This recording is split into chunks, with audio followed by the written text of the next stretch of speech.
How did you feel when you were a size 18? What was going on then? I think where I got my heaviest was actually when I started being a doctor.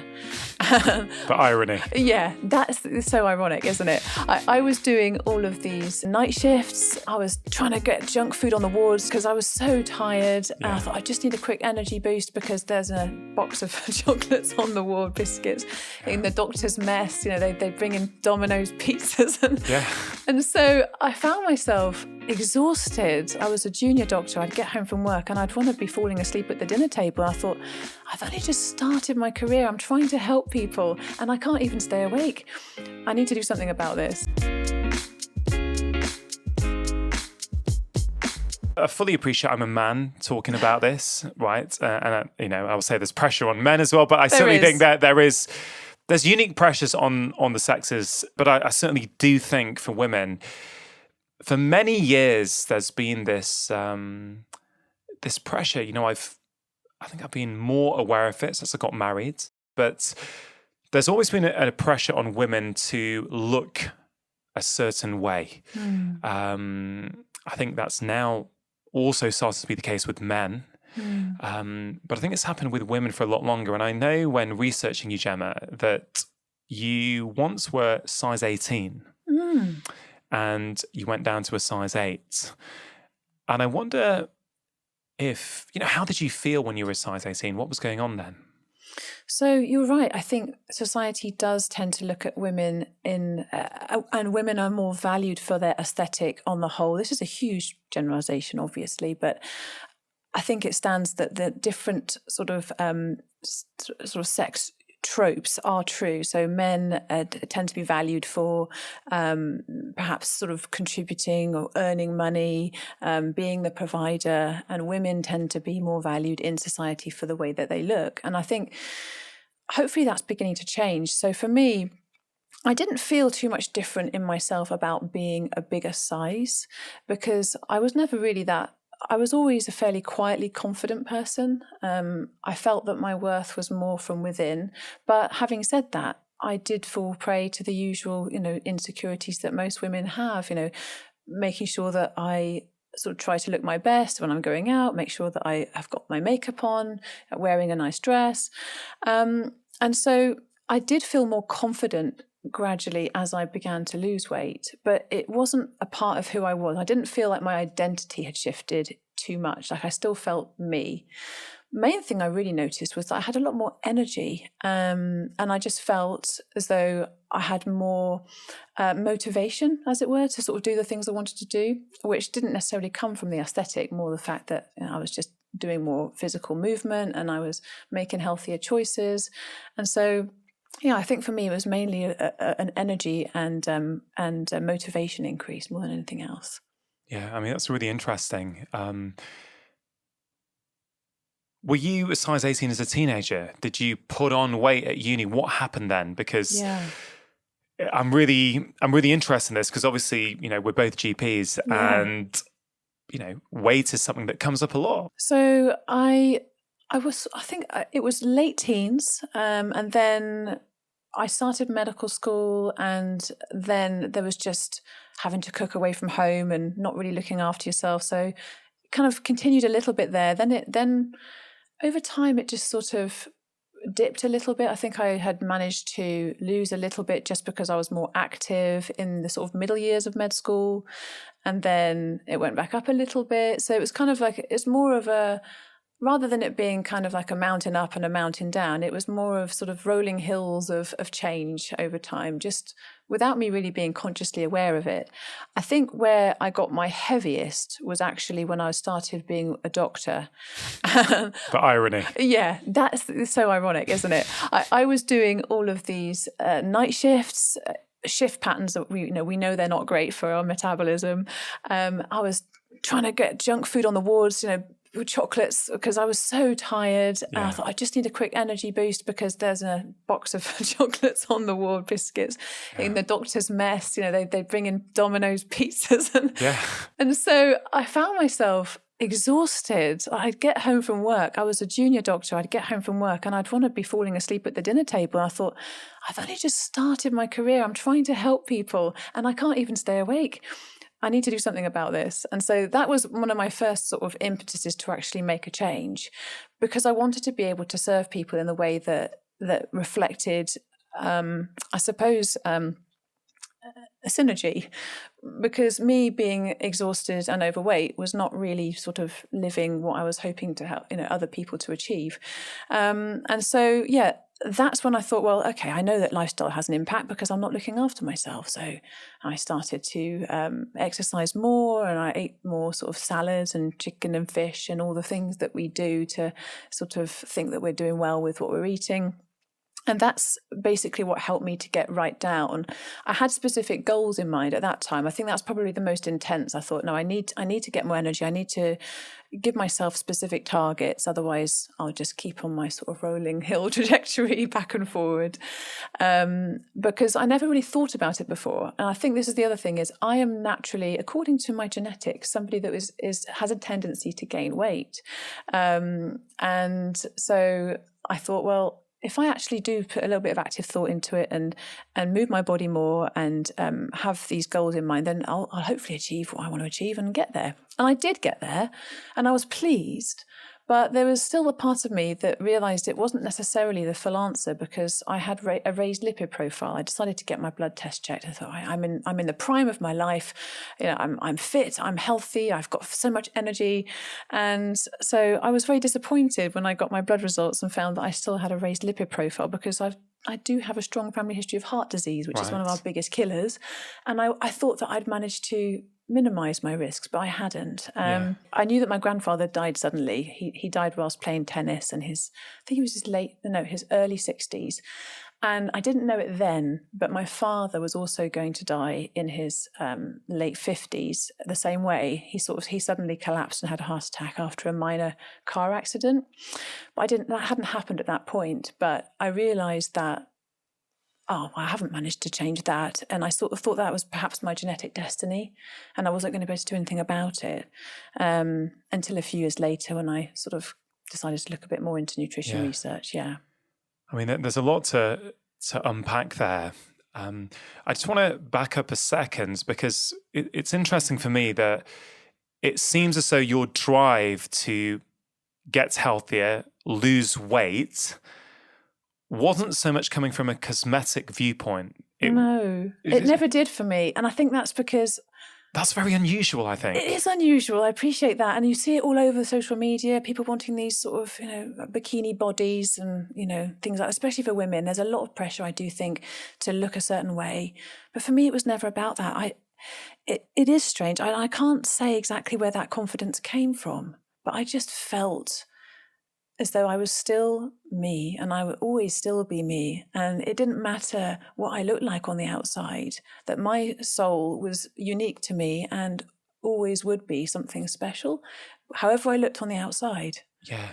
I mean, I wonder if that inner sense of self-worth, that self-esteem, I wonder if that actually was possibly one of the reasons why you were so successful on your journey. Because I think for many people, I've really thought long and hard about this over a number of years, that of course lifestyle, nutrition, and we're going to talk about that in the conversation, about how much that can play a role. But I'm really starting to come to the conclusion that for many people, losing excess weight and regaining their health is often a self-esteem issue. It's often a self-worth issue. And when people love themselves for really who they are, they naturally make better choices. So I think, you're right. I think it does come from that sense of self. But also what I worry about is when people only have weight loss as a goal, it can then lead to issues with sort of the control over food. And I mean, that's something I guess I sort of touch on a little bit when in my writing, is the sense of I want people to embrace these more healthy habits and a more whole foods, plant-based approach, not just so they can lose weight. Right. In fact, that would even be a side effect. It would be because of all the other things that it could potentially do for you and how you can feel about yourself. Yeah, I think you're absolutely right. And I'm really fascinated. How can it be that at 22, 23, you have a drive to lose weight that doesn't come from cosmetics. I've also heard you talk about your grandfather dying. I wonder if you would mind talking about that and what you learnt from that. Yeah. So I was 7 at the time, and it's just there's a couple of things that happened when I was 7. I've never talked about this before. My grandfather passed away, and obviously that was a formative moment. Especially the devastation it caused my father, and he already had mental health problems. But also I had sort of a near-death experience. I almost drowned when I couldn't swim very well. I wasn't a strong swimmer, and I was in a swimming pool. I'd been looked after by one of the customers of my dad, because at the time he was functioning enough to work. And so they'd taken me off swimming and I couldn't swim properly, and I got stuck in the deep end. And I remember having this feeling as though my life was flashing before my eyes. They talk about it in the movies, and you don't necessarily think that that's actually going to happen, but it happened to me, where my life from the point of birth to that point flashed before my eyes. And I remember laughing to myself and thinking, well, that didn't take too long. And I thought, well, I am only 7, so I can't have expected it to have taken very long. But I felt this incredible peace. Even though I was effectively drowning, I felt quite peaceful. And it's really quite hard to articulate why that might have been, but I just felt that everything was going to be okay, and that I was part of a greater whole. And if I wasn't here anymore, I would still be somewhere, and I would still have an awareness of something. And I had all these thoughts in my head as I was drowning. And somebody, the lifeguard, pulled me out of the water in the end, and I survived. I was fine. But I guess that might have had something to do with it as well, now that you're asking me the question. I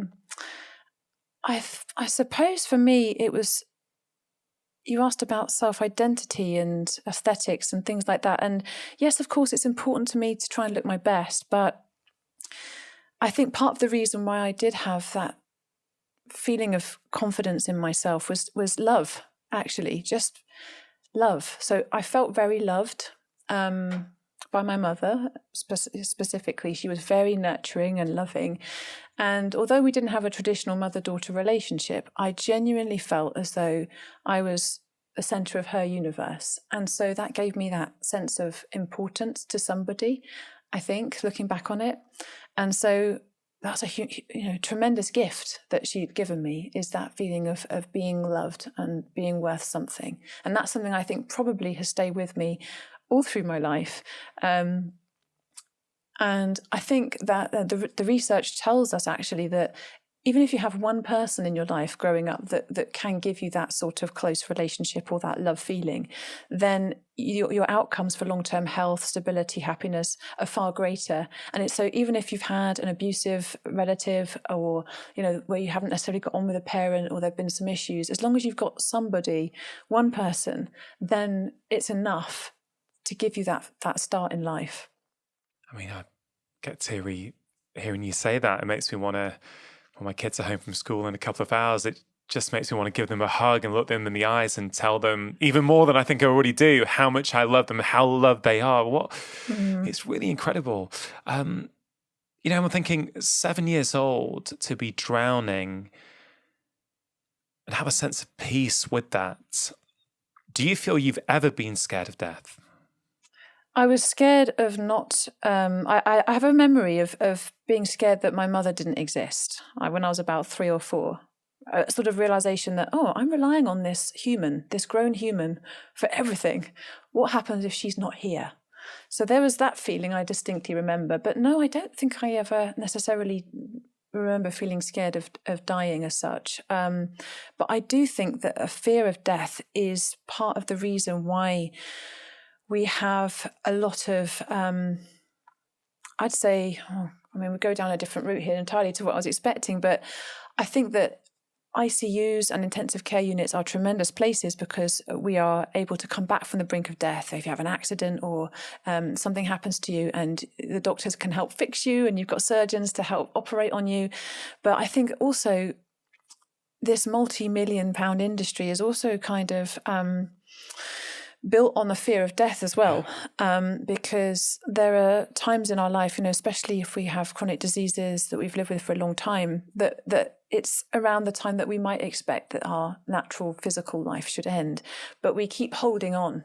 Yeah. Like we hold on so tightly because we're scared to not be in this body anymore. And what would that mean? And we would disappear and our significance would melt away. And I think that is something that society as a whole might need to look more at, is to think, actually, let's prioritize that feeling of self-worth coming from somewhere deeper, and that legacy coming from the love that we give to other people and the contribution that we make to other people's lives.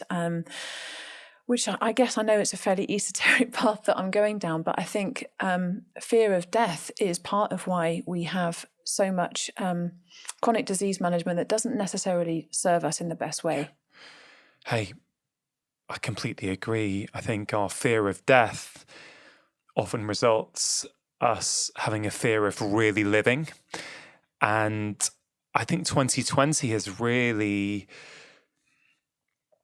I think it's really brought that into a sharp focus. All kinds of decisions were made in 2020. And, there's opinions on both sides in terms of what should have happened. Could things have been done differently?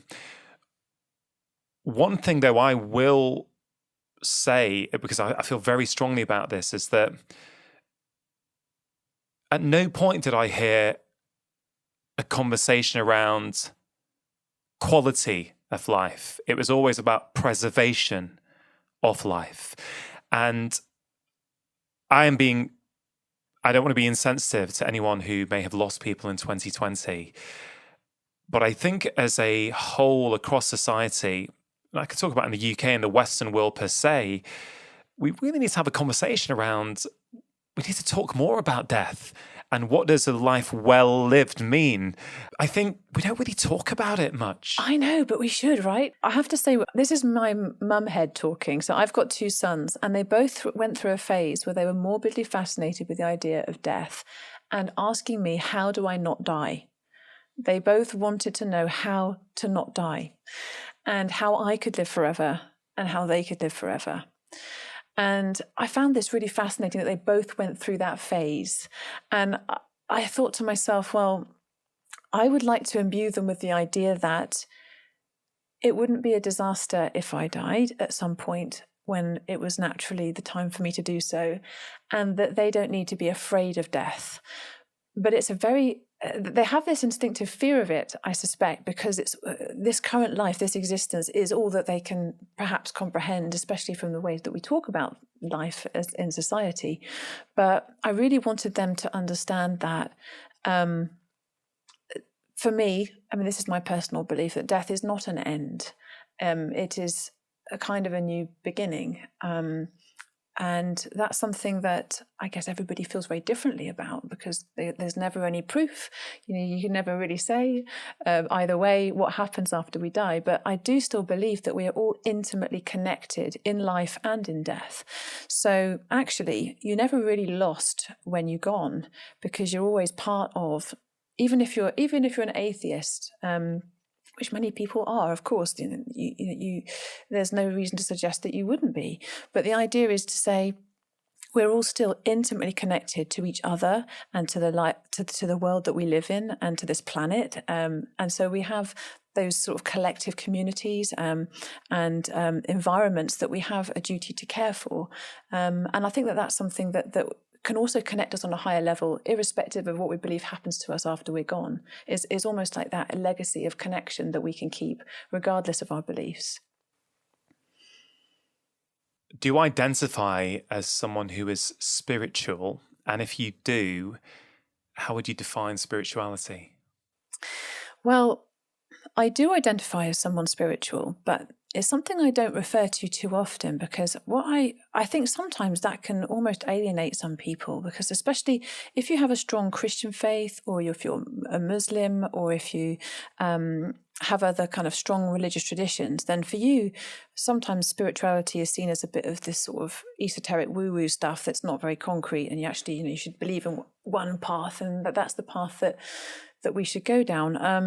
And equally, being an atheist, I don't want to say to people, yes, everybody should be spiritual, because there's no should about it. We're all very unique.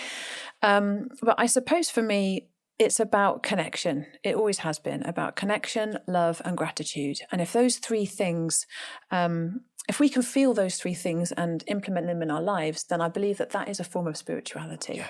Something that everybody can understand and implement practically. I love what you said. There's no should about it. And I've got to say, Gemma, that's one of the things I really respect in your approach, whether it's when I've heard you speak before or whether it's in your new book. It's a very compassionate approach to people. You're not trying to force people down a certain path against their will.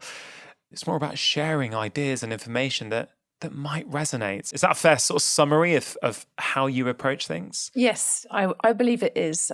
Because, I mean, when it comes to, plant-based nutrition is one of my many passions, but it's only one of the things I'm interested in. It's what the book's about. But for me, the book was not to make people eat a certain way. It's never been about that. And also, I kind of understand what it feels like to be kind of skeptical about trying new things as well. And I never wanted it to be like I had to try and force people into trying to eat this way.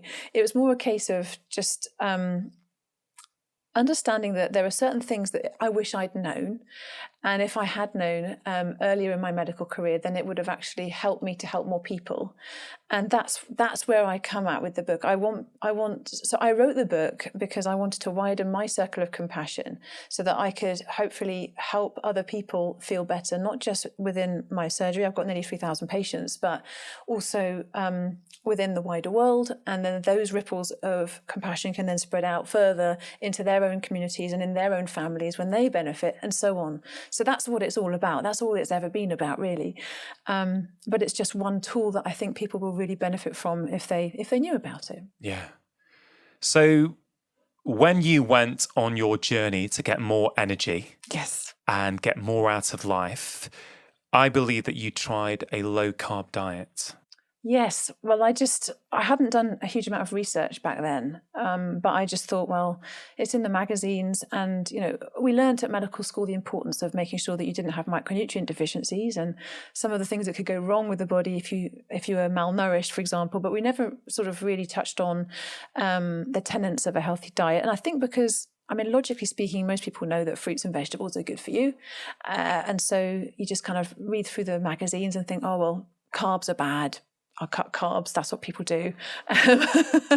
So you were a junior doctor at the time. Oh yeah, I'd literally just started work. So I was 20. I was quite young, actually. I was a young doctor. So I was 22 at the time. So yeah, that's what I tried, and it worked for weight loss, and I don't have anything against it. If people want to do it and it works for them, that's great. But this is when you found you were losing weight. Yes. Easily. Well, for me, I don't know, easily enough. Like I feel like you can lose weight pretty much in many different ways. Yeah. You could starve yourself and lose weight, but it wouldn't feel easy. Low carb approaches can be helpful for some people. Whole food plant-based approaches can be helpful for other people. So I did lose weight, and it wasn't tremendously difficult. But I think what I began to realize over the years and after doing a bit more research was that there are specific things in a low carb approach that could be potentially detrimental to my longer term health. Yeah. And there are studies to show that prioritizing plant proteins over animal proteins have been associated with a higher healthy longevity. And there's quite a few studies to show that. And it's, so for me, it was actually understanding, well, there's many ways to do it, and I don't want to knock anybody doing it in a different way, but I felt that after having done some research on the topic, that actually whole foods plant-based approaches were more beneficial in the longer term because it made it easier. It made it easier to lose weight and still feel satiated because you've got this amazing fiber-rich diet, and so you've got all of your gastric hormones that are in sync, and they're telling you, I've had enough to eat, I'm full, and you don't have to think too much. I think part of the problem with people who go on diets and the dieting culture is that you're always having to think about food and eating and whether you've eaten too much and whether you shouldn't eat this thing, and counting the calories and all of this. Yeah. that's not helpful long term. Whereas I think if you're just going to be focusing on foods that are healthy in abundance, those natural foods that are high in fiber, high in micronutrients, high in antioxidants, then you're actually just fueling your body in the right way and feeling good about it. Yeah. So you change your way of eating, it's sort of working, then you do your blood cholesterol panel and you get worried and you think, oh, wait a minute, I've got more energy, I'm able to move more and get more out of my life, but I'm slightly concerned about these markers. Was that a standard lipid panel? Yeah, just the ones you normally would go to any doctor and get. So I thought to myself, at the time, I didn't think there was anything I could do about it. You thought it was genetic because of my grandfather and some other relatives. I just thought, and also I thought, heart disease is our biggest killer in the Western world, and cancer is the second biggest, and you've got to die of something, and I'm doing my best. So what more can I do? So what happened? So you're getting on, you're feeling better, and what was that? What led you from low carb to whole food plant based? Because I've heard bits of that story before, and I think it's really, really interesting. So I mean, like anything, a journey is so much more interesting than the actual end point sometimes. But I think it started probably with my husband and my son separately for different reasons. So my husband was marathon running, and he was doing a lot of training. He kept on getting injured, and he'd looked at his technique, and he'd looked at how much training he was doing. And he was thinking, well, I've done everything I can. What else could I possibly do to stop myself from getting injured every time I try and go for a run? And he thought, well, why don't I try and emulate ultra runners? Because if they can run double marathons or triple marathons, what are they doing? If I can do that, then maybe I can run a marathon. So he started to look into books like Rich Roll's Finding Ultra and Brendan Brazier's Thrive, and gosh, what else do you look at? Scott Jurek, Born to Run. So he got all these books. He was sort of avidly reading them. And I was sort of looking at the corner of my eye thinking, what are you reading? And he said, I'm going to give this whole food plant-based thing a try. And I said, oh, what's that then? What does that mean? He said, well, it means to prioritise fruits and vegetables and whole grains and pulses, nuts and seeds, herbs and spices. I was like, oh, well, that doesn't sound like you can eat very much. He said, no, you can. You can make burritos and porridge and pancakes and curry and any kind of world cuisine that you like, you can make. There's all these recipes. I was like, oh, okay, well, our friends aren't going to ever invite us over again. Like, you can't, do this for too long.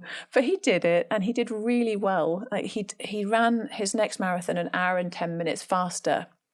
An hour and 10 minutes faster. I don't even know what time. I mean, that's got to be like 25% off your time or something. I know. Ridiculous. It was crazy. And so he got my attention, and I thought, I felt a bit like, I should probably know why this is helping him, because I'm a doctor, and people always ask me, oh, you're a doctor, you should know. Should know the answers to everything. You should know everything. It's hard to know everything. But so I started to look at some of the research. I understood then that actually having a general sort of fibre-rich, antioxidant-rich diet would improve your recovery time, certainly. And it seemed that seemed to be one of the main keys to his athletic endeavours, is that he could recover from exercise more quickly, and then he was able to train more frequently and so on. So that then started me on a journey towards understanding it all a little bit more. I'd already looked into the environmental science, and I'd already began to understand the effect that humans were having on the environment through our food choices, and that's something that bothered me, but it didn't bother me enough at that time to take action. Yeah. I just felt like, it seems a bit too pious, or it just seems too much hard work. I get it, but it's not for me. But then when Richard had began this journey, I thought, well, let me look into it. And so that's when I really sort of did more of a deep dive into nutrition and the different aspects of nutrition and some of the incredible advantages of having this pattern of eating. But obviously, that there are pros and cons to everything, but for me, it seemed to make so much sense when you could improve the symptoms of chronic heart disease, where all these different guidelines are telling us actually that more plant foods, more whole foods is good for us, but it's not something that necessarily infiltrates not only medicine, but the general public. The World Cancer Research Fund tells us that fruits, vegetables, legumes, and whole grains are the cornerstones of a cancer-preventing diet. And the American College of Cardiology tells us that a plant-based diet is one of the number one things you can do to prevent heart disease, our biggest killer. And that's based on many, many years of studies. And then you've got the American College of Clinical Endocrinologists that tells us that a plant-based approach can be incredibly useful and one of the primary things you can do to prevent type 2 diabetes. And so it's sort of like a penny dropped in my head. And I just thought, why don't people know this information? You weren't eating that way at the time. You were just researching. I was just researching. So you'd seen the amazing improvement in your husband. You're like, Yes. okay. Had you been observing what he was eating? Had you been involved with some of that? Like, oh, what are you eating? I'm going to try a bit of that. I'd been watching carefully because with the family and stuff, it became. If I'd sort of jumped in both feet, then it would have meant changing everything that I was cooking, and I felt I wasn't ready. Yeah. I didn't feel emotionally ready for that. So I was just watching, observing, reading, doing some of the research around sort of behind the scenes. And then I just sort of decided to take the plunge and just secretly give it a go, because I'd read enough by then to think, okay, I think this could make a difference to my own cholesterol, actually. And I didn't want to lose face. It's difficult when you it's great to enlist the support of family and friends. And I would always suggest people do that. But at the same time, for me, it felt a bit like, I really don't want it to go wrong. I don't want to make a big announcement and then feel like I've not managed to do the thing I had hoped to do. So I'm just going to slowly start to cook more plant-based, make more plant-based meals, sort of make these gradual switches. And I didn't tell anyone. And then after about a month or so, I said to Richard, I said, I've gone completely plant-based over the last month. Did you notice? He's like, no. Well, I have, and I'm feeling good. He said, oh, that's cool. And anyway, I got my lipid panels checked again, and I was delighted to see that I was finally in the normal range. Like many years later, 2 kids later, I was exercising quite a lot less as well. I was still exercising and moving my body, but a lot less than I was when I was in my 20s, and I've managed to bring everything back to normal after all that time. And we use these personal stories to help us motivate ourselves, but it wasn't just about that. Obviously, there was a lot of research as well. But then I feel like the magic happened as well in my clinical practice when I started to gradually suggest some changes with my patients if they were open to it, or if it's something that they felt interested in. And then that's really where I began to see, wow, this has so many applications that people don't necessarily know about. So, I've had patients that have dramatically improved their Crohn's disease and their eczema and irritable bowel syndrome. And one gentleman reversed his very low-grade prostate cancer, and another. Many people have improved or completely reversed their hypertension, type 2 diabetes, and hormonal health. There's a really nice section in the book on hormonal health, and a lot of these there's so many case studies in the book that you share. Yeah. Now there will be, I'm sure, some people listening to this who prefer a low carb approach than a whole food plant-based approach, and I want to get into some definitions at some point, because I think some of these terms can be quite useful. And could it be that some patients, let's say you mentioned eczema, for example, and you've written a nice section on eczema in the book, and dairy is a common trigger for many people with eczema.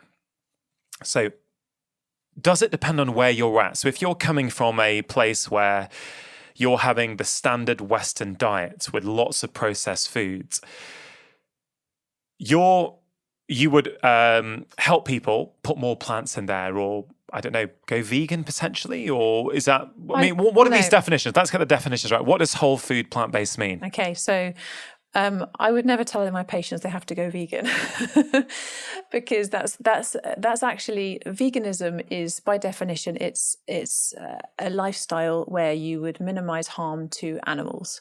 And so that is, when you're looking at veganism as a way of eating, then it's almost defined by what you're not putting on your plate rather than what you are. So you are excluding all animal products wherever you can, and not just on your plate, but of course wherever else you can in your life. So that's quite different from emphasizing a whole foods plant-based approach. And also plant-based diets, it can mean a huge array of things.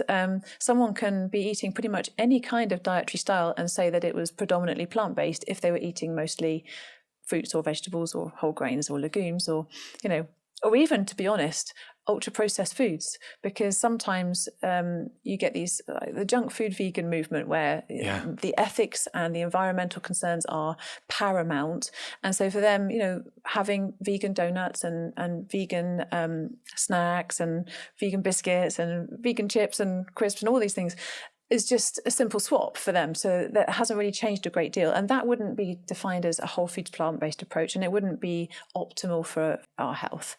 That's what's the interesting thing actually about veganism per se, is that it seems to draw a lot of different kinds of people. And it's almost like it brings a lot of emotion as well into the food choices, which I think is a hard thing. And I never really like the idea of getting into diet wars or people must eat a certain way, because I think there's a lot of emotion tied to food anyway. Yeah. But I think having a vegan lifestyle, it can be a hugely emotional choice and an identity, because what you're doing is you're making a lifestyle choice that is the most compassionate that it could be, if you're doing it for animal welfare purposes.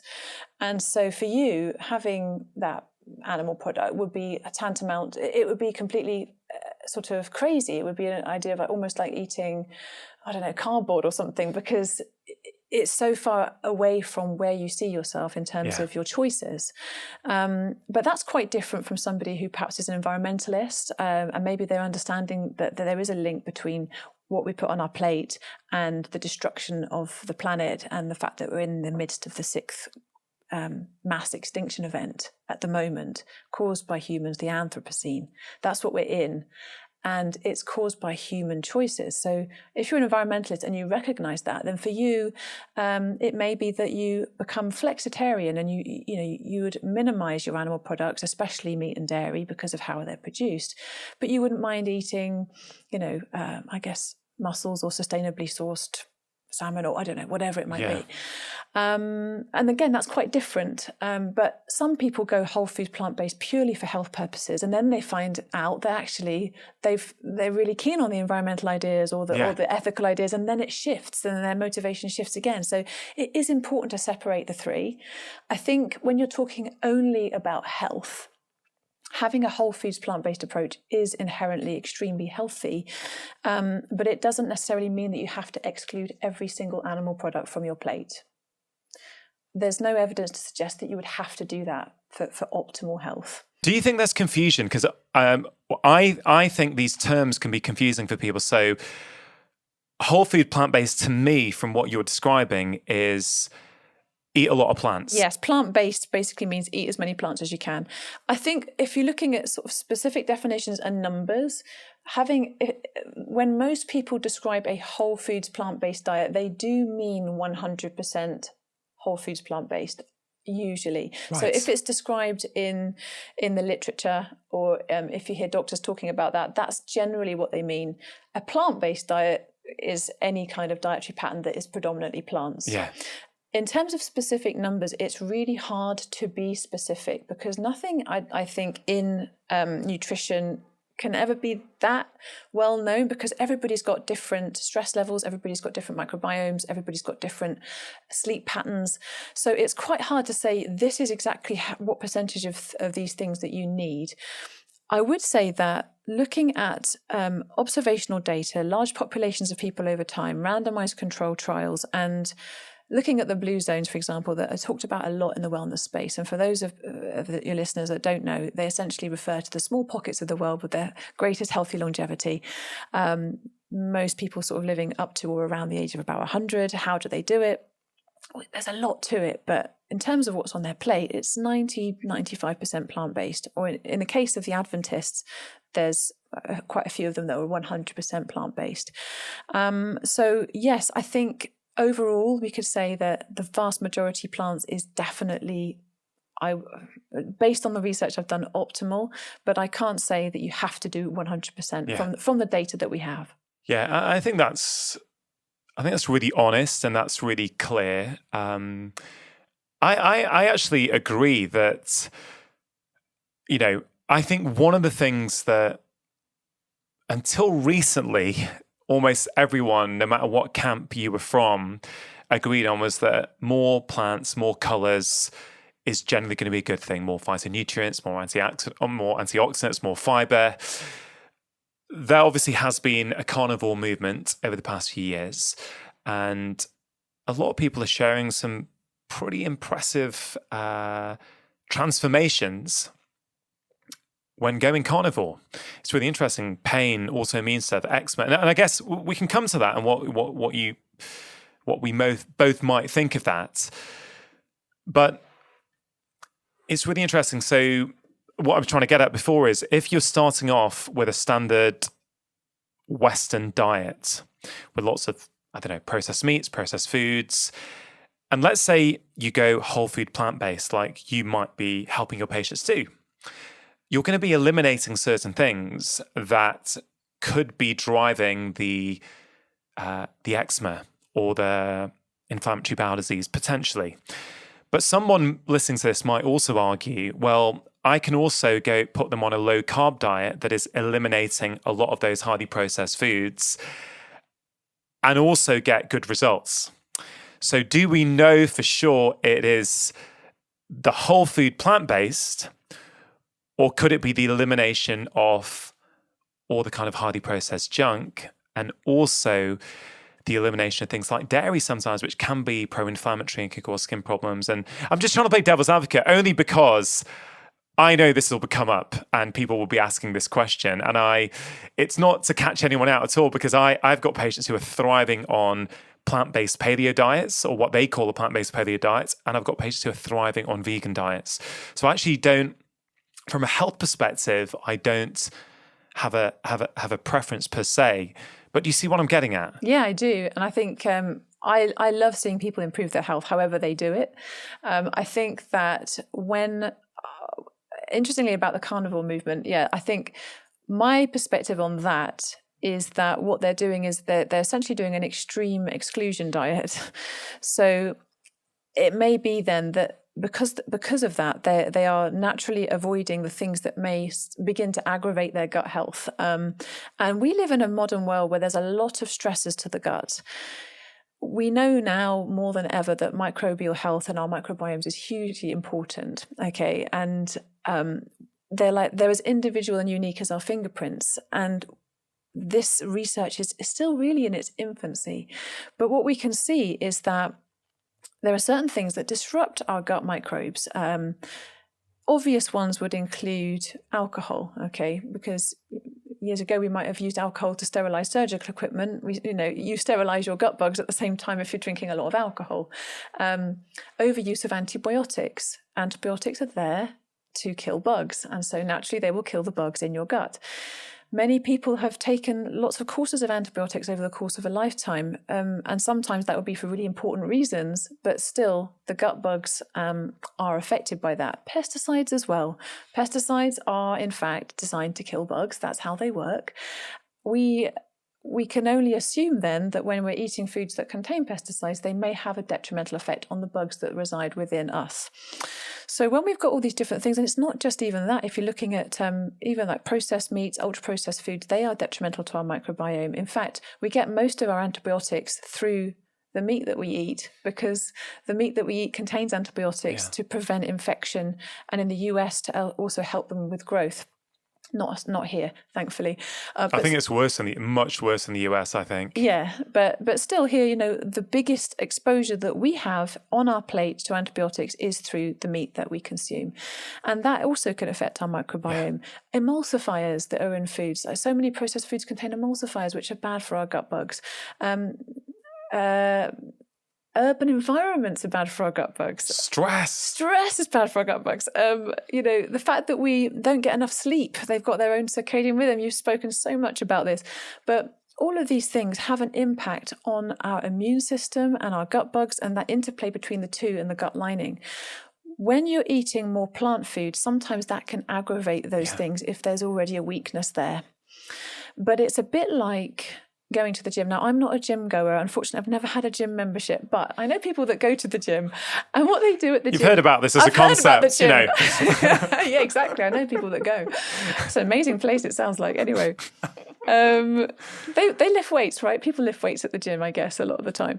And they're not going to start with the heaviest weight. They're not going to go to the gym and literally go to the bench and pick the heaviest weight and think, oh, I can't lift it. I have to just give up on my efforts to maintain my muscle mass. No, they'll go and they'll start gradually, and they'll keep going along, and they'll keep working away at it until they can lift those heavy weights. I see being able to enjoy more plant foods in our diet as a bit like that, but it's like heavy weights for your gut, because we know that plant foods are really beneficial for our gut microbes and also for our overall health and well-being. When the fibre-rich foods go into our body, we're not really digesting them. It's the gut bugs that digest them. We're feeding our gut bugs with those prebiotic fibres, and that is the optimal fuel that they have. And so if we're completely avoiding that, it's quite a challenge to then create a healthy microbial environment for the long term. Yeah. So I see this as more of an investment in long-term health, if you can get your gut health right and tolerate these high fiber foods. Yeah, I think it's a really nice analogy, and neither one of us want to invalidate a patient's experience at all. And I know some patients who have gone carnivore and feel incredible. But I asked Tim Spector this recently on the podcast what he would say to someone who is currently eating carnivore and feeling fantastic. And, you know, Tim gave a really magnanimous answer about, look, I basically I get you feeling better at the moment, but it's kind of like it can often be the right diet at the right time, you know. And I think I've written about this before, where I say sort of the diet you might want to consume and thrive on may change during your life. There may be one diet that works for where you are currently right now. That may move you from A to B. And then as you're at B, and then because you're feeling better, you can start reducing stress, sleeping better. It's like, well, your microbiome's going to respond. And maybe then you can actually start to tolerate a few things that you couldn't tolerate before. So it isn't like, oh, I can't, that food doesn't agree with me. It's like, well, maybe it doesn't agree with you at this current moment in time because of all these factors in with your health. It's like the low FODMAP diet for some patients. IBS, that was never meant to be a long-term intervention. Exactly. So irritable bowel syndrome, you exclude these foods. Some people feel fantastic and want to stay on it forever, but most experts would say this is not a long-term, this is a short-term intervention, usually under the guidance of a dietitian or a nutrition professional to help you. But the goal would be to kind of, in a holistic way, address everything so that you can start to reintroduce things. And you often can actually, you know, once you start to look at it beyond just nutrition, but once you look about everything, you know, and I guess we're dancing around it because I think we're both pretty respectful to other people and their experiences. I never want to put other people's experiences down, because that's not my experience. And I would probably feel the same as them if I'd grown up in their shoes and if I'd had the same experiences that they'd had and the same problems that they've experienced. So yes, I would never do that to anybody. But, you know, I just have to present what I see as the main evidence for human health and planetary health.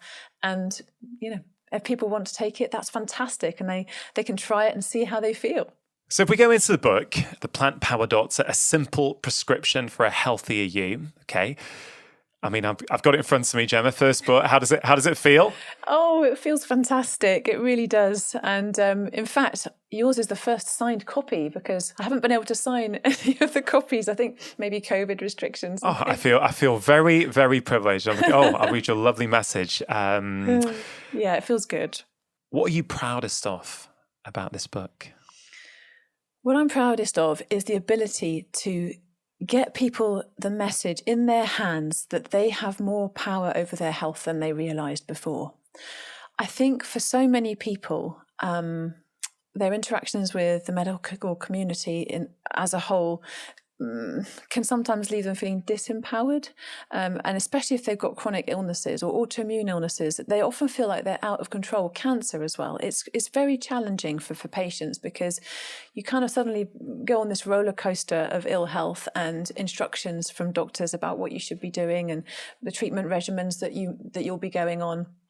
And it's necessary, but at the same time, it's quite disempowering. And what I would love is for people to be able to pick up this book and think, you know what, maybe I'll try this out and maybe I'll feel better. And maybe I can bring my blood sugars down and reduce my diabetes medications. And maybe I can reduce my angina pain and walk my daughter down the aisle. And maybe I can reduce the horrendous joint pains that I'm experiencing every morning when I wake up. That's worth doing it for. And that's something that I'm so passionate about because I've seen it. I've seen it in real life. I've seen it for my patients. And I would love for other people to feel that and see that. So what the book does is it basically lays out some of the science, but it also includes some of the patient stories to make it more real, to make it more understandable from a personal level. And there, in fact, I use nearly 600 references in the book, but because to make it more accessible, they're not all in the book. I'm going to lay them out on my website, sentence by sentence, so people can see exactly which references are which sentence. So if they want to dive into the science, they can. But actually, the book itself is very friendly. Yeah. It's got different colours for different sections, watercolour paintings, colour photographs. It's there to invite you to try something new and to feel better. Yeah, no, it is lovely. It's really well written. There's a lot of, I think people are really into learning more about nutrition and what various things do and how they interact with various parts of the body. There is a lot in there, and you can really see that there's been thought as to how do you deliver this. I love your acronym GLOVES. Thank you. I think it's really great. I wonder if you could explain what it is, how you came up with it, and who's it for. So what it is, it stands for, it's an acronym to help us understand some of the most important things that will help us stay healthy in life. And it's a loose tool to remind us about what matters. And the GLOVES stands for gratitude, love, O for organic, which we can come back to, V for vegetables, E for exercise, and S for sleep. And it's just basically thinking, well, let's get the gloves on, get to work. It's a way of understanding that there's work to be done. And, we do sometimes have to really prioritize ourselves if we're going to start on that journey towards a better place in terms of our health. But it puts gratitude and love at the very top of that list. And I don't mean just thinking positive or trying to turn everything in your life around to being amazing when it doesn't feel amazing. That's not what gratitude means. But I think that would be one of the central tenets to starting to feel good. I think for me, gratitude means to start noticing not only the present moment and what you're doing, perhaps like a mindfulness practice, but also just noticing emotions as they pass by, feeling grateful for the fact that you can feel something, feeling grateful for the fact that you have thoughts that pass by without judging them too much, without trying to force yourself to think positive, just noticing when these things can come up for you and then being aware of them, and then focusing on compassion for yourself and other people, focusing less on judgment of yourself and other people. That is the heart of gratitude for me, and that is also the heart of healing. So that's why I put it at the top. Yeah. Basically. Yeah, it's wonderful to hear that, and there's a lot of science behind it, isn't there, in terms of what it does to our biology? There is. It's really important for our biology and our hormones, our immune system, our IgG levels go up, our cortisol levels go down. So it helps us as much as it helps other people, which I think is just wonderful.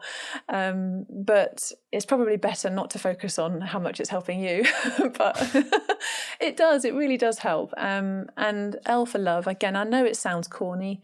It does, and I know people will probably be rolling their eyes, but love is medicine, okay? It is the ultimate expression of wanting to care for others, but also wanting to care for yourself, bringing more love into your life through your interactions with other people, through your connections with other people, but also for yourself, really, really loving yourself in a way that perhaps you hadn't necessarily thought possible before.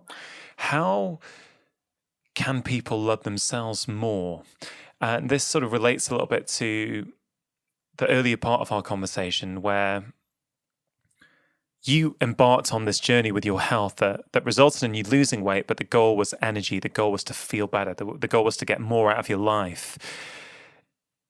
And you had that inner self-esteem that I am more than my physical appearance. I am more than the number on the scales, right? So you were able to love yourself, but I'm guessing that you see a lot of patients who don't love themselves.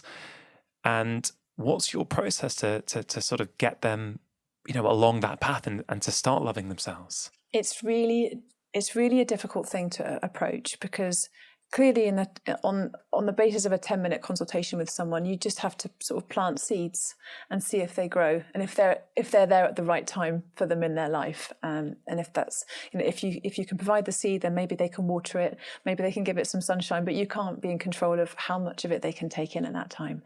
But I mean, the way I see it is that quite often the events of our lives are, they shape our thoughts and feelings. Okay, so something bad has happened, or something that we think of as bad has happened to us in our lives, and our brains remember it. It becomes a memory, and then that becomes a thought process, and that shapes how we see the world. And then, say this bad thing happened, which gives us an emotion, a negative emotion, that's stored in our body, and then that becomes how we feel in the world. And those thoughts and feelings then become our identity, and they become what we think of the world itself around us, and how we think about other people. Yeah. And so probably one of the best ways to shake that up is gratitude and love, is the sense of thinking, I guess, not thinking of yourself as a victim, actually, because bad things, terrible things can happen to people. But I think part of the problem is, if you think of yourself as being a victim, then it really makes you feel quite small. And when you're feeling small, it makes you feel less generous as well towards other people. Whereas if you can empower yourself to thinking, I wasn't in control of what that person did to me. I never, that's something that I could not help. But if I can lift my body out of a memory of that by doing things that can engage my parasympathetic nervous system. Like, for example, there are some studies to show that yoga is really good for people with post-traumatic stress disorder, because they don't have to think. They're not thinking themselves out of the trauma. They're just moving their bodies and they're breathing. And those are quite helpful, because psychotherapy is fantastic, and people can spend years in psychotherapy, and it's one of many great tools. But sometimes some traumas you can't think yourself out of. You can't think yourself out of suicidal thoughts either sometimes, because they're so entrenched in your body, your physicality. So there's lots of different things, but moving your body, creating a mindfulness practice, even just being outside, just breathing outside. All of these things are just little tools, and then you can build them up to then become new thoughts, new emotions, and then new identities. And that can take time, or it can happen in an instant. It could be an epiphany moment that suddenly shifts everything that you ever knew. Yeah, it's so simple, but so profound. And it's kind of like what you said before. When you're ready, you get it when you get it, right? You can't force someone else to get something or to see the world the way you see it. We're all on our own path, doing our thing. We want to share love. We want to share information. We want to share inspiration. What you said about movement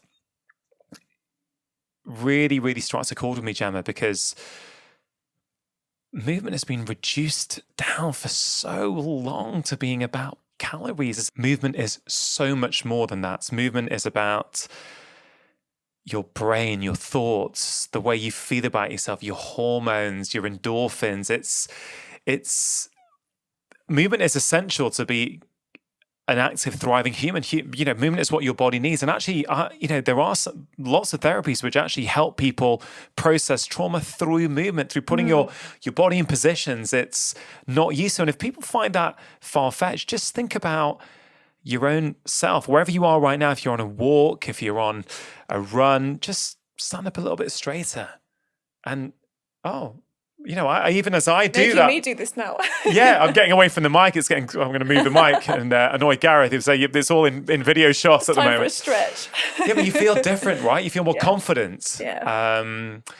And I think we undervalue movement, posture, these things. So I really love that. So that's G, that's L.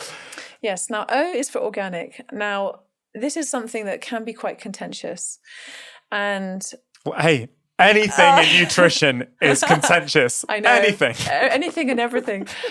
So for me, I suppose this is great because I get the chance to really share my thoughts in detail. So when I included O for organic in my mnemonic, what I really want people to understand is the importance of regenerative agriculture for not only for now, but for the future of humanity and the planet. But so fruits and vegetables are good for us. We know that. And all of the studies that we look at to show how beneficial more portions of fruits and vegetables are for us come from people that have eaten conventionally grown produce. So what I would say is, if you don't have the budget or the bandwidth to think about where your food is coming from, it doesn't matter. Just try to incorporate more fruits and vegetables and wherever you can. I don't think organic is as an important message as regenerative agriculture, because that's not always organic. But what it does is it changes our entire food system. Now, this is something that an individual person who's listening to this podcast can't really change. But I think it's something important for everybody to know about so that we can begin to change food policy as a whole. Because the way that we farm food right now, consumers have absolutely no say or even awareness of where their food is coming from. And the way that we farm, don't get me wrong, I believe that farmers are agricultural superheroes. It is incredibly difficult to grow food. Anyone that's tried to have a vegetable patch knows how challenging it is. And so to be able to grow food for humans is one of the greatest things that anybody can do. And I'm really grateful for our farmers to do that. But I think that conventional agriculture and the way that our food system is currently does not serve us, and it does not serve our planet. And that has to change. And it involves essentially going back to minimizing our use of pesticides and tillage in the way that we make food. So normally, when you've got large crops that are all the same, there's a temptation to overuse pesticides, much as there's a temptation to overuse antibiotics in the food chain, in order to try and make sure that you're really optimizing those crops. But the problem is as well, when you till, when you put the till through the soil, what you're doing is you're really disrupting the earthworms and the mycorrhizae. The mycorrhizae, they are fungal networks in the soil. Yeah. And they're really important for maintaining water in the soil and allowing humus to really stay there and not get washed away. And so the conventional way of farming, our topsoils are gradually disappearing. Yeah. And so we're at the point where we're not necessarily even getting the same amount of nutrients from our food that we would have got before. And so this is something that is highly important for humans over the next 50 to 60 years, but also all the species on this planet, because the loss of biodiversity is crippling to our planet. And that's something that traditional agricultural methods, I say traditional, modern agricultural methods are really contributing to. So not necessarily organic, because that's something that is not always accessible to people and it's not always regenerative, but just trying to become aware of where the food is coming from and what that food can give you is really, I think, important on a policy level, because so much choice is taken away from us. That's another thing about lifestyle change. We think it's free choice whether we have a processed hamburger or whether we choose a salad. It's not free choice, especially for people who are on the breadline, because fast food is cheaper than healthy food, and you're being constantly surrounded by it, and you may not be able to even get to a place where you can buy those fresh foods easily. Yeah. So it's a little bit of, it's a real nightmare for some people to even begin to think about healthy choices like that. But we have to start somewhere. So I think it's really important that we change the food system as it stands. Yeah, I mean, I'm so delighted to hear you talk about that, and with such passion. You clearly care so much about this. I mean, there's so much in what you just said. This notion of personal responsibility is it's such a loaded word, actually. I mean, just before you came, I was on BBC Radio 4 talking about the government's obesity strategy, and I was on, the presenter was there was a dietitian on with me, and, I tried to explain how this isn't quite as simple a matter. Helping the country lose weight for their health is challenging. It can be done, but we can't be shaming people. We can't be making people feel worse about themselves. It's not going to help in the long term. And I mentioned there's so many other factors to consider apart from trying to make people feel that they've got to, run a marathon every weekend and, join that gym and do it for the NHS. I'm like, look, there's just so much more to this. Stress plays a role, sleep plays a role, how you feel about yourself plays a role. And the journalist came back to me and said, yeah, but, we've got to take personal responsibility, don't we? And I get that she was doing her job and, trying to have that conversation. But I wouldn't say I went on a rant as much, but I certainly felt very passionate about saying, it's all right for some of us to say personal responsibility, but like you, I've worked in some very deprived areas and it's just not as simple as it's made out to be. If you live in a food desert where all you've got around you are fast food restaurants and all... they've got £1.50, eat as much as you like. If you're a family of four and you're on benefits, it's like, that's quite appealing. It doesn't mean you don't care about the NHS. It doesn't mean you don't care about your health. I'd say it's not even just appealing, it's logical. It's logical. When you've got a budget that will not allow you to be able to go and get 2 buses to go to a place where you can buy fresh fruits and vegetables or whatever it is, it's a logical choice because you have to feed your family. Yeah, I think you're absolutely right.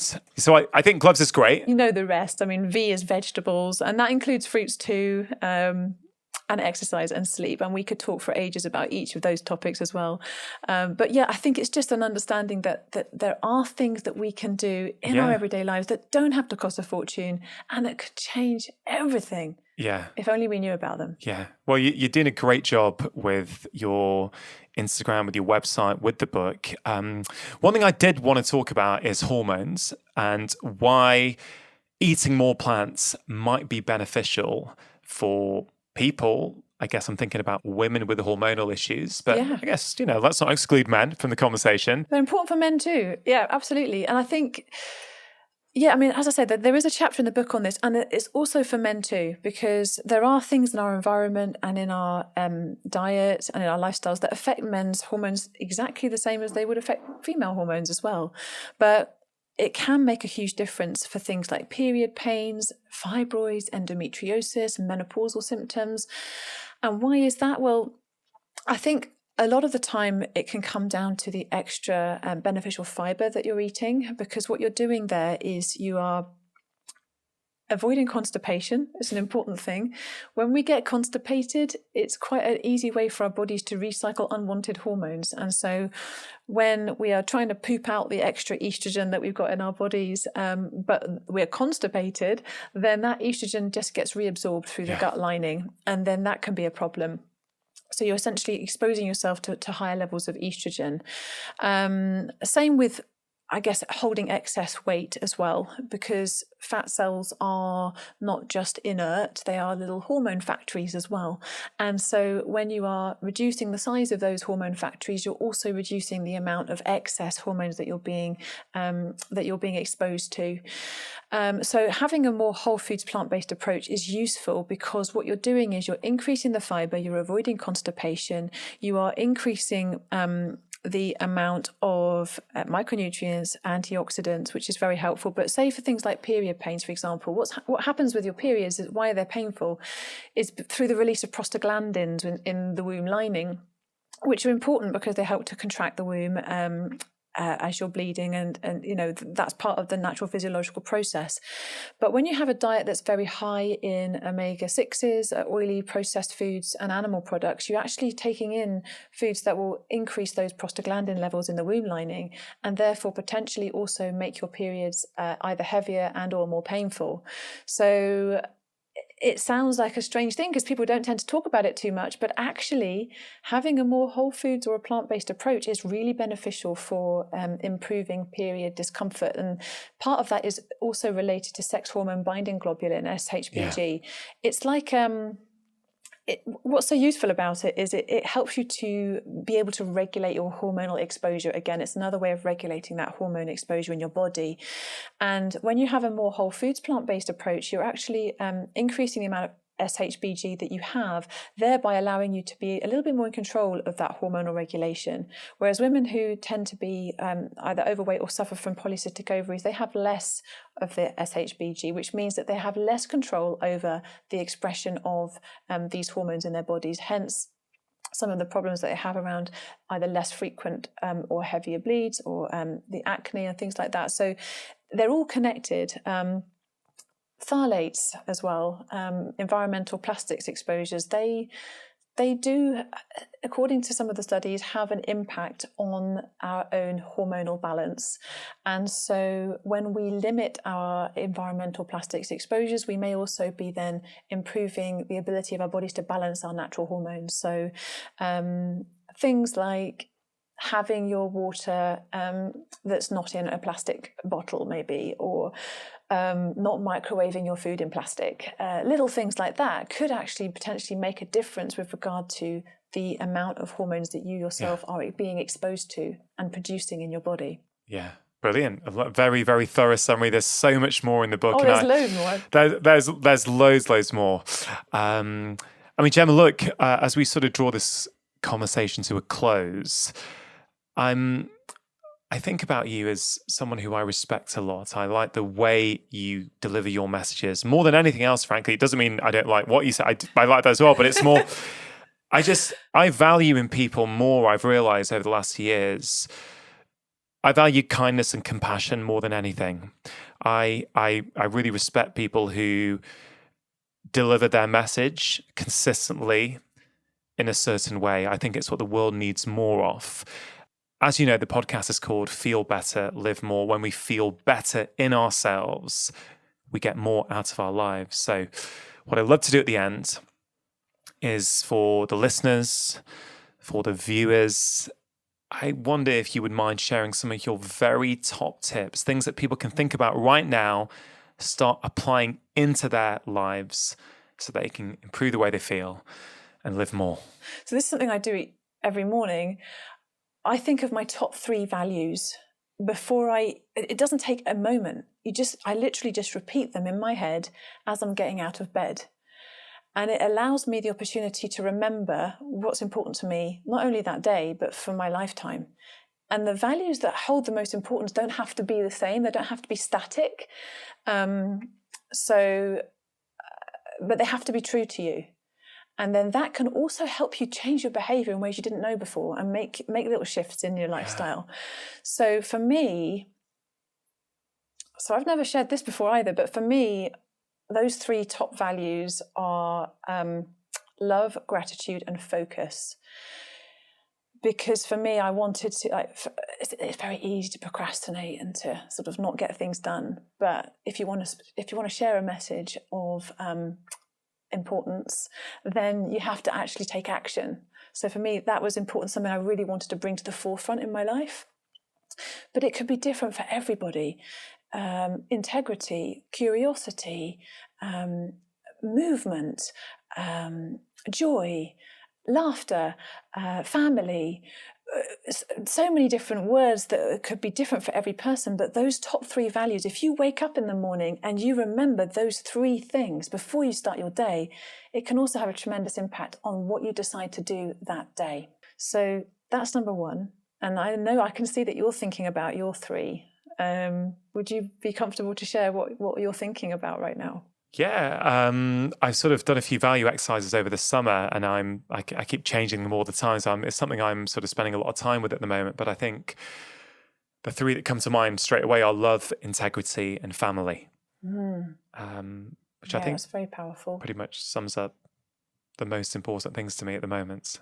Yeah, so that's lovely, and that can be really powerful for anyone to do, because it's something that most people don't really think about. So the values exercise is great, but in terms of the, I guess, plant power message, I would say be kind to yourself, and just notice the things in your life that you would like different, and think about the kind of person that you want to be.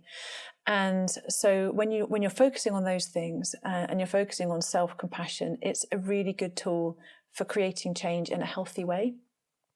Simple swaps, so practical things. Simple swaps is a great way to start. So say you love spaghetti bolognese, then you just want to look up a really delicious, flavorful lentil bolognese recipe. Say you love, I don't know, let's think, like a chili con carne, then you look up an amazing 3-bean chili recipe. And after just a few interesting new recipes that you've got together, then you've pretty much changed your entire repertoire without realizing it. I think most of us get into sort of food ruts a little bit, and we get into the things that we're used to cooking, especially with families. And so it's nice to go on a bit of an adventure and just think, okay, what are my favourite food swaps, and what recipes can I learn this week? So great to have simple swaps. Gosh, I think of a third one. I think probably just using your freezer if you've got one. Sort of helping you to prepare more easily for the rest of the week is great. So you could do a bit of food prep on the weekend, bung it in the freezer, you don't have to think too much during the week about what you're doing. And those are great ways of just kind of simply bringing in more plant power steps. And it can start with one meal a week, just feel good about it and think, I really enjoyed that and that was delicious. And what else can I try? So just making it fun, making it enjoyable. Yeah, no, I love it. And you've got all kinds of tasty recipes in the book as well that people are having their stomachs grumbling at the moment and the mouths watering. Gemma, I think you're doing incredible work. Thank you for coming to the studio today. Lovely to see you. Thank you for the signed book. And I hope we get to do this again at some point in the future. I hope so too, Rongan. I've loved it so much. Thank you. Really hope you enjoyed that conversation. Please do think about one thing that you can take and apply into your life. Inspiration is not enough, you need to take action. If you did enjoy that, please do press subscribe, hit that notification bell, and why not check out this conversation that I picked out that acts as the perfect follow-up.